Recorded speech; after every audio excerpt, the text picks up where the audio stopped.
China की army उतनी battle harden नहीं है। अच्छा, इंडिया की आर्मी जो है कि बैटल हार्डन है, पिछले 10-15 साल से वॉर ऑन टेरर लड़ रही है, अपने बॉर्डर्स पे खड़ी है, ये वो। Chinese have actually not one a war. तो जिस तरीके से चाइनीज फोर्सेस का डिसिपेशन है, तो वो जो क्वांटिटेटिव एज भी जो चाइनीज को मिलती है वो भी नहीं मेरे को दिखती। रणवीर सिंह साहब, मुझे सवाल ये करना था, एक बिल्कुल न्यूट्रल मैं आपसे एक्सपेक्ट कर रहा हूं, आप मुझे एक ऑनेस्ट आंसर करेंगे। जैसे चाइना की आर्मी उतनी बैटल हार्डन नहीं है। अच्छा, इंडिया की आर्मी जो है कि बैटल हार्डन है, पिछले 10-15 साल से वॉर ऑन टेरर लड़ रही है, अपने बॉर्डर्स पे खड़ी है, ये वो।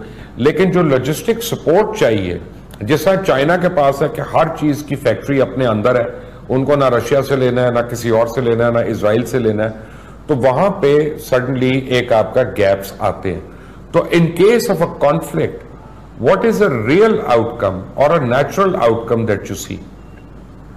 देखिए, सबसे इम्पोर्टेंट चीज है जो आपने बताया कि यस, ये बिल्कुल सही बात है कि चाइना की जो डिफेंस सप्लाईज हैं वो सेल्फ सफिशिएंट है, सेल्फ रिलायंट है, और हिंदुस्तान में वो अभी सलाहियत नहीं है। लेकिन हिंदुस्तान जब से आज़ाद हुआ है तब से इसी प्रकार से, इसी तरीके से उसने अपनी फौजें रखी हैं, और चाहे वो 62 की जंग हो, 65 की हो, 71 की हो, कारगिल की हो, या जो अभी हम प्रॉक्सी वॉर लड़ रहे हैं कश्मीर में या लाइन ऑफ कंट्रोल पर। तो हमारी जो सप्लाई चेन है वो बहुत ही सिक्योर्ड है, और आज तक कभी ऐसा नहीं हुआ कि हमारी सप्लाई चेन का कभी डिस्ट्रप्शन हुआ हो। हाँ, उसका एक बहुत बड़ा डिसएडवांटेज ये जरूर है कि हमारे पैसे बहुत खर्च हो जाते हैं उस चीज को मेंटेन करने के लिए। तो जहां तक अगर कॉन्फ्लिक्ट होता है तो उसका आउटकम क्या होगा, बड़ा इंटरेस्टिंग आपने एक सवाल किया है। तो मैं आपको as a defence journalist of Indian Defence Review, जहां पे हमें बहुत सारे इक्विपमेंट के बारे में हम लोग रिसर्च करते हैं, लिखते हैं और एनालाइज करते हैं, तो क्योंकि चाइना ने कोई भी जंग नहीं लड़ी और अभी रिसेंटली, और एक ही जंग में वो कामयाब हुए हैं, वो भी हिंदुस्तान के खिलाफ 1962 में। 1967 में एक मिनी वॉर हुआ था इंडिया और चाइना के बीच में, जिसमें चाइना का बहुत बुरा हाल हुआ था। उनके करीब 800 के करीब सोल्जर्स मारे गए थे।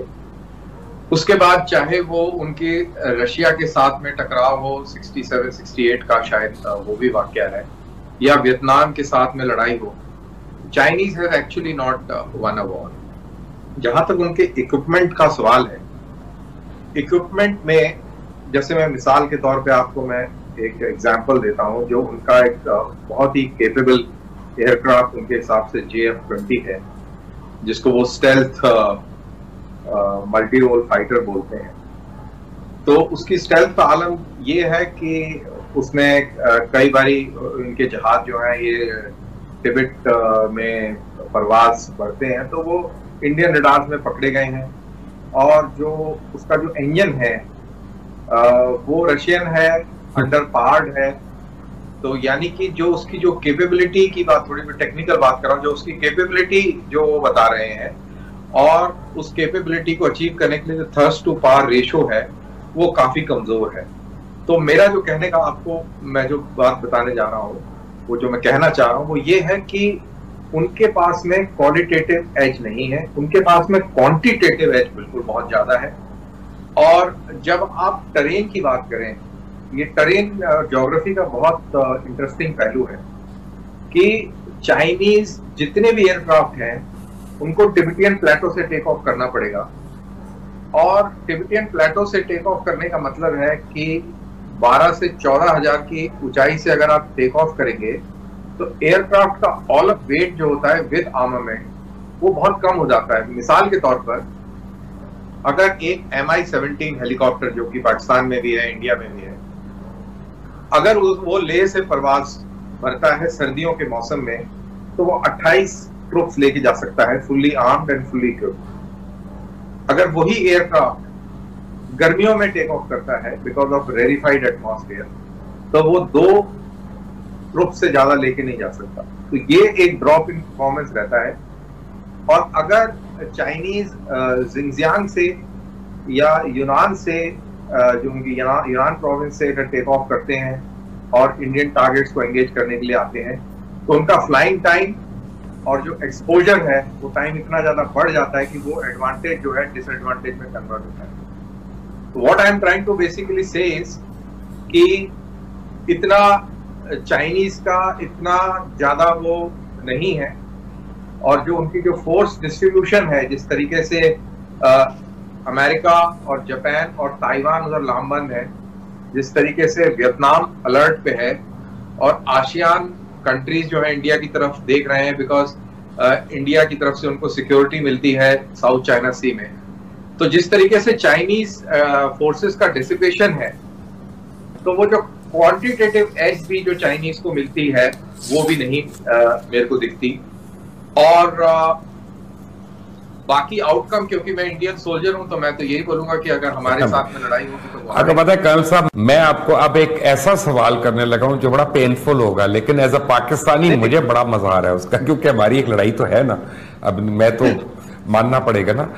तो वो ये है कर्नल साहब कि आप लोग लड़े प्लीज, चाइना और आप लड़े अच्छी तरह, और वो जो पुलवामा से आपकी हाईवे जा रही है ना सियाचिन की तरफ लॉजिस्टिक सप्लाई लेके, वो ऑक्यूपाइड रहेगी। अगली गर्मियों में हम बड़े आराम से सियाचिन में जाके बैठ जाएंगे, आप और चाइना लड़ लें। आपको पता है ना इसके फॉल आउट कितने होंगे ऑन अ सीरियस नोट? हाँ, ऑन अ सीरियस नोट इसका फॉल आउट बहुत ही सिवियर होगा, और इस फॉल आउट के लिए इंडिया और पूरी दुनिया तैयार है। आप ये समझ के चलिए कि इन case of a war with China, it will not be restricted to Ladakh.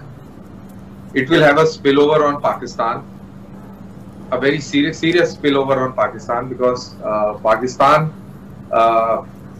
को अपने ऑल वेदर फ्रेंड को बचाने के लिए प्रेशर डालना पड़ेगा, और उस प्रेशर के चलते रशियन प्रेशर भी है, यूएस प्रेशर भी है, और यूएस प्रेशर से ज्यादा जो आपका मिडिल ईस्ट का जो प्रेशर है और फ्रेंच जो प्रेशर है, जिसको लोग जनरली नजरअंदाज कर देते हैं, ये बहुत स्ट्रॉन्ग पड़ने वाला है, और ये किसी के फायदे में नहीं होगा।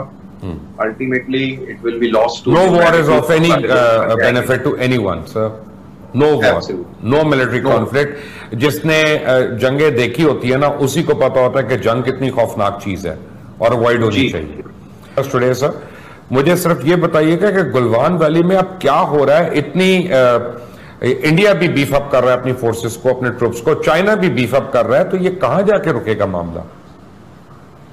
देखिए, अभी पूरे ईस्टर्न लद्दाख पे दोनों तरफ की फोर्सेस जो हैं वो तैनात हैं, और बिल्डअप है दोनों तरफ से, और गलवान में ही नहीं, बाकी आपका इंडियन नेवी भी काफी अलर्ट है, और उसका भी focus Indian Ocean, South China Sea और उस तरफ पे है।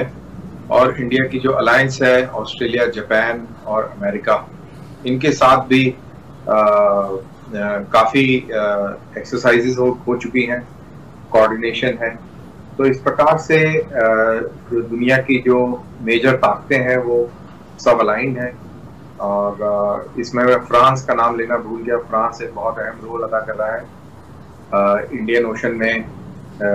फ्रांस की नेवी की प्रेजेंस भी काफी स्ट्रांग है, और साथ ही ये सब के चलते, क्योंकि हिंदुस्तान की बहुत अच्छी दोस्ती रशिया के साथ रही है, तो रशिया ने भी जो anti missile defence system S-400 की जो रोक भेजनी थी वो भी रोकी हुई है।